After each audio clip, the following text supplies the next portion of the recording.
हे दोस्तों, आज के टाइम में हर कोई अमीर बनना चाहता है। हर कोई यही चाहता है कि वो एक लग्जूरियस लाइफ जिए। हर कोई यही चाहता है कि उसके पास सब कुछ हो और वो हर एक चीज को खरीद पाए जो कभी उसने सपने में भी नहीं सोचा था। पर कई बार हम ये देखते हैं कि कुछ लोग बहुत ज्यादा पैसा होने पर भी एक मीडियोकर सी लाइफ जी रहे होते हैं और कुछ लोग कम इनकम होते हुए भी करोड़पति बन जाते हैं। आप मेरी बात पर यकीन नहीं करेंगे कि इस समय पैसे को लेकर जो आप फैसला ले रहे हैं वो आने वाले कुछ सालों के बाद आपके फाइनेंशियल स्टेटस पर जरूर असर डालेगा। बट क्या आप जानते हैं कि असल में अमीर बनने का राज छिपा होता है हमारे दिमाग के भीतर, हमारे सोचने का तरीके में। आज की वीडियो में हम बात करेंगे पैसों के साइकोलॉजी की, वो साइंस, वो सीक्रेट शेयर करेंगे जो बड़े बड़े फाइनेंशियल एडवाइजर तक आपको नहीं बताते हैं। तो आज इस वीडियो में हम उठाएंगे पैसे के ऊपर से पर्दा और समझेंगे कैसे वो सिर्फ कागज का टुकड़ा नहीं बल्कि हमारे जिंदगी के हर फैसले पर, हर रिश्ते पर असर डालता है। और सबसे जरूरी चीज की कैसे उसको समझकर हम बन सकते हैं एक अमीर इंसान। तो आज हम बात करने वाले हैं ऐसे ही किताब के बारे में जिसका नाम है द साइकोलॉजी ऑफ मनी। इस बुक में से 8 ऐसे लेसन शेयर करेंगे जिससे अगर आप कम पैसे कमाते हैं फिर भी आप करोड़पति बन सकते हैं। तो अगर आपके इनकम कम और खर्चे ज्यादा है तो आप इस वाले वीडियो को लास्ट तक देखिएगा, जिससे कि आपको बहुत कुछ सीखने को मिलेगा कि कम इनकम से भी आप अमीर कैसे बन सकते हो। तो चलिए बिना टाइम वेस्ट के करते हैं वीडियो का start. Lesson number 1, push your limits. हर व्यक्ति जिंदगी में सोचता है कि वो पैसा कमाए, तो इसीलिए कुछ लोग शेयर्स में पैसा लगा देते हैं, तो कुछ लोग प्रोविडेंट फंड में, और कुछ लोग पैसा कमाने के लिए नौकरी की खोज में निकलते हैं, तो कुछ लोग एंटरप्रेन्योर बनना चाहते हैं। इसका मतलब है कि हर किसी के पैसे के बारे में सोच अलग है और हर व्यक्ति पैसे के ऊपर अपनी एक लिमिट बना लेता है कि मुझे जीवन भर में बस इतना ही पैसा कमाना है।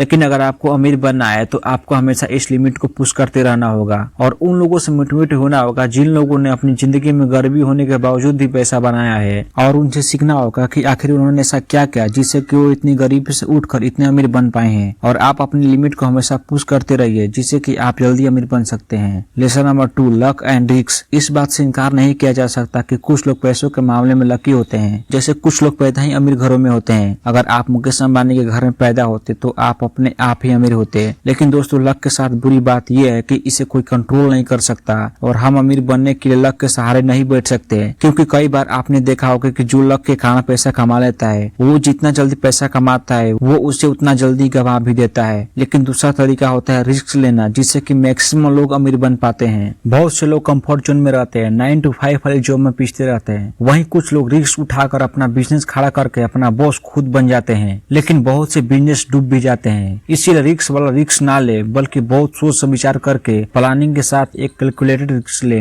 Lesson number 3, getting wealthy versus staying wealthy. पैसा कमाना ही इम्पोर्टेंट नहीं है, पैसा कमाते रहना इम्पोर्टेंट है। बहुत से लोग बहुत सारा पैसा कमाने के बाद भी उसे खो देते हैं। ऐसे बहुत से खिलाड़ी और फिल्म सितारों के साथ ऐसा हुआ है क्योंकि उन्हें इन्वेस्टमेंट की समझ नहीं थी। ना तो उन्होंने एफडी करवाई, ना ही प्रोविडेंट फंड में पैसा लगाया और ना ही रियल एस्टेट में इन्वेस्ट किया, बल्कि वो पैसों को अंधाधुंध खर्च करते गए। उन्हें लगा कि उनका पैसा कभी खत्म नहीं होगा। तो इसीलिए अगर आप अमीर बने रहना चाहते हो तो आप जितना पैसा कमाते हो उसमें से कुछ % इन्वेस्ट जरूर करो, जिससे आप लॉन्ग टर्म में वेल्दी बने रहोगे। Lesson number 4, tails and you win. अगर एक बार सिक्का उछाला जाए तो जरूरी नहीं है कि आप जीत ही जाओगे, लेकिन उसे बार बार उछालोगे तो पॉसिबिलिटी है कि आप सफल हो जाओगे। इसी तरह किसी काम को बार बार करते रहो। पहली बार में सफलता नहीं मिलती पर एक बार जरूर मिलती है। अगर बिजनेस पहली बार फेल हो गया है तो आप फिर से ट्राई करो और तब तक ट्राई करो जब तक कि आप सफल ना हो जाओ, फिर चाहे 1 साल लगे या 5 साल लगे। अगर आपको उस गरीबी के बैरियर को तोड़ना है तो कुछ अलग करके उसमें लगे रहना पड़ेगा। लेसन नंबर 5 बताएं उससे पहले अगर आप चैनल पे नए हो तो चैनल को सब्सक्राइब करके बेल वाला आइकन को ऑल पे सेट कर दीजिए ताकि वीडियो सबसे पहले आप तक पहुंच सके। और अगर वीडियो अच्छी लग रही है तो वीडियो को लाइक कर दीजिएगा। आपका एक लाइक और एक सब्सक्राइब है मोटिवेट करता है और अच्छी वीडियो बनाने के लिए। तो चलिए आते हैं टॉपिक पर। Lesson number 5, wealth is what. अमीरी वो है जो नजर आती है, जैसे कि महंगी गाड़ियां, बंगले, ब्रांडेड कपड़े। जब व्यक्ति अमीर बनता है तो ये सब खरीदता है, लेकिन अगर कोई वेल्दी है तो उसका वेल्थ नजर नहीं आती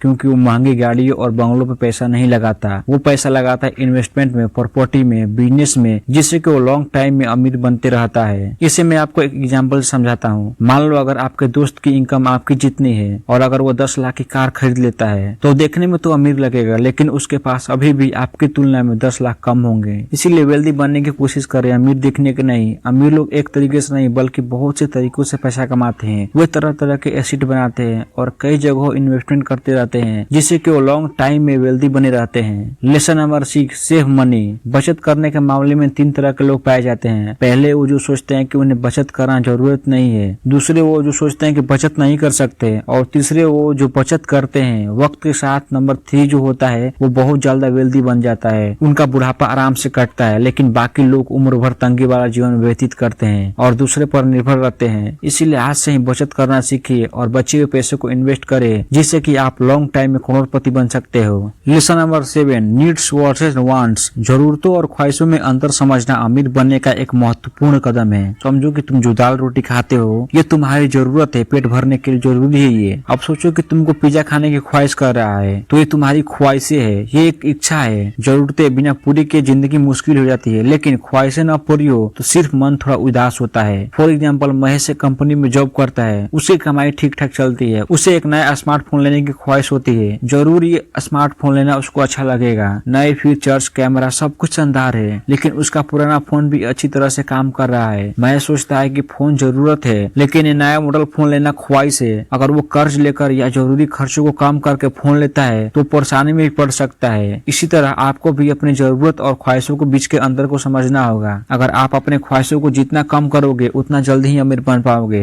अपने खर्चे की लिस्ट बनाइए, खाने पीने, किराए जैसी जरूरतों को अलग लिखिए, घूमने फिरने या नए कपड़े जैसी ख्वाहिशों को अलग लिखिए। देखिए कि हर महीने जरूरत पर कितना खर्च हो रहा है और कमाई से कितना बच रहा है, और जो बच रहा है उससे ही अपनी ख्वाहिशों को पूरा करिए। लोन लेकर कभी भी ख्वाहिशों को पूरा मत करना। याद रखिए, समझदारी से खर्च करेंगे तो ख्वाहिशें भी पूरी होगी और जिंदगी भी आसान हो जाएगी। Lesson number 8, fire of comparison, यानी कि तुलना की आग को बुझाइए। सोशल मीडिया के दौर में हर किसी की जिंदगी चौकचौंधा में जगमगाती दिखती है। बड़े घर, लग्जरी कारें, विदेशी ट्रिप, देखते ही हम अपनी कमियां नजर आने लगती है। लगता है कि हम उन जैसे नहीं है, लेकिन याद रखिए सोशल मीडिया का ये परफेक्ट नजारा अक्सर सच नहीं होता है। हर किसी की कहानी अलग होती है, संघर्ष अलग होता है। उनकी तुलना में खुद को छोटा समझना गलत है। इसलिए तुलना की आग को बुझाइए। अपनी जिंदगी, अपने लक्ष्य, अपने रास्ते पर फोकस करिए। खुशियां उधार लेने की कोशिश मत करिए, अपनी खुशियां को तलाशिए। सेविंग जरूरी है, लेकिन सिर्फ तिजोरी में जमा होकर वो निष्कर्ष हो जाती है। इसे बढ़ाने के लिए इन्वेस्टिंग का जादू अपनाना पड़ेगा। तो अगर आपको इन्वेस्टिंग का जादू देखना है तो आप इस वाले वीडियो पर क्लिक करके देख सकते हो। इस वाले वीडियो में कंपाउंडिंग के जादू से 1 लाख से 10 करोड़ कैसे बनते हैं मैंने बताया है। तो अगर आपको भी जानना है तो आप इस वाले वीडियो को देख सकते हो। आई होप कि आज का वीडियो पसंद आया होगा। अगर वीडियो अच्छा लगा है तो वीडियो को लाइक करके अपने दोस्तों में जरूर शेयर करना। तो आइए मिलते हैं इस वीडियो में।